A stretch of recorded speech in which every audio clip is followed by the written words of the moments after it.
Alright, so here is an NU battle played by my friend, using my Pokemon, my friend Hoge, who I've battled a lot on my channel. He's leading off with my Ambipom, which is my Persian. He goes for the Fake Out, and that's going to do over half to this Asian because Butterfree does have shitty-ass defense. I obviously get the flinch, and he is faster than my Persian, which confused me at first, and I realized that fucker is scarfed. That little bastard is scarfed. I was hoping it would miss, so I'd go for the return and take it out, but I don't.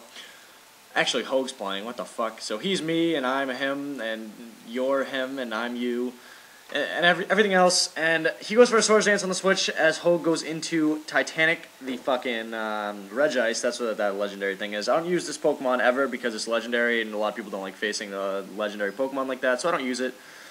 And he gets a crit, which obviously mattered. Even though it was super effective, it still mattered because my Regice is max defense and not max special defense. So yeah, that was kind of gay because I knew he could have gone for the Ice Beam and done a good amount of damage to that thing. So he switches into his Blastoise as Hoge goes into a Typhlosion, goes for the Eruption.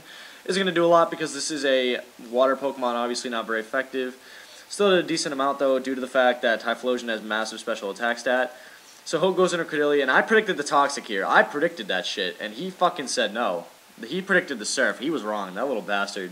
And a Toxic Credillia isn't going to do anything the whole battle. And there I predicted Ice Beam again, and he goes, no, he's going to go for the Surf. No. Again, Hoge, fuck you. Your predictions are just ass. That Seed Bomb did nothing also because this is a physically based Blastoise. So I get the Lefty's Recovery. Cradillia gets the Lefty's Recovery. Lose it right back to Poison, though, which is kind of a letdown. He predicts the switch here, goes for the Surf. Hoge stays in and goes for the Toxic. A little late, Hoge, on the fucking Toxic there. Jesus Christ, are you fucking retarded? So, gets the poison damage, and that's alright with me, because I see at this point, I'm thinking Hoge's going to go down in this battle. Honestly, I was a little disappointed in Hoge's efforts. I mean, not too good.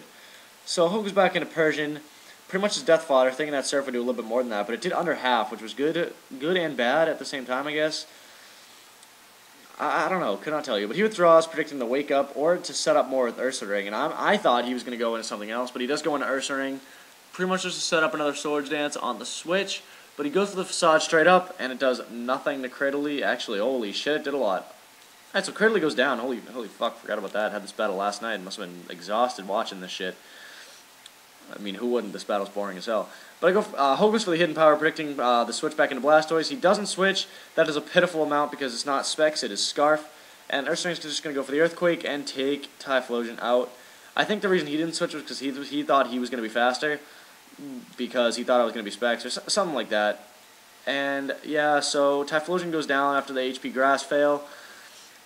And Hoge brings in Persian and gets the lucky Wake Up, goes to the Fake Out, and does take out Ursaring, which is great. Now he goes into Drapion. I know that Drapion have pretty good defenses. Hoge stays in and goes for the return, and it does just under half, which was a little bit surprising. I thought it was going to do a lot less than that, but he does finish off Persian with the Cross Poison. Obviously, this is a offensive set. So Hoge goes into Golem, one of my favorite NU Pokemon to use, and goes for the Rock Polish.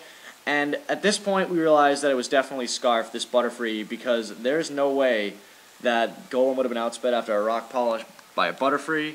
So now Golem's asleep and essentially useless. Praying for the first turn Wake, it does not happen, and that is going to be the end of Golem after this, because this Blastoise is just going to take Golem out with a Surf. So, good fight, Golem. You just got raped by water. Yeah, Golem does not like water, obviously, because it's times four weak to that, so not too good. So Hoge's predictions were a little bit off this game, and so are mine. So last Pokemon he brings in is Heracross. Heracross did fucking amazing in this battle, I'm going to tell you. Close Combat does take out Blastoise because I'm running Adamant Nature on my Heracross, which is always great. So I am Scarfed, however, which does mean that I'm not going to be able to take out this Butterfree with one Close Combat because it is times 4 resistant. And yeah, Butterfree is going to go for the Stun Spore, slow me down a little bit. That's going to be a problem because now the Scarf is completely useless. He goes into his Leafeon.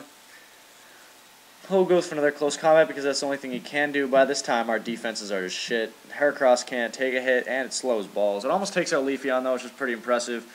Leafeon goes for the Quick Attack. Not going to take out Heracross, and Life Orb will take down Leafeon. Close Combat obviously hits nothing because nothing's out in the field. And he brings in his Scarf Magmortar, and that is going to definitely knock out X with a Hidden Power Ice. So good fight, Jcors. You've been a good friend of mine on Smogon. We've talked about battling for a while now. Good battle against my friend Hoge. We'll have a battle of our own sometime. And comment, rate, sub. See you fuckers later.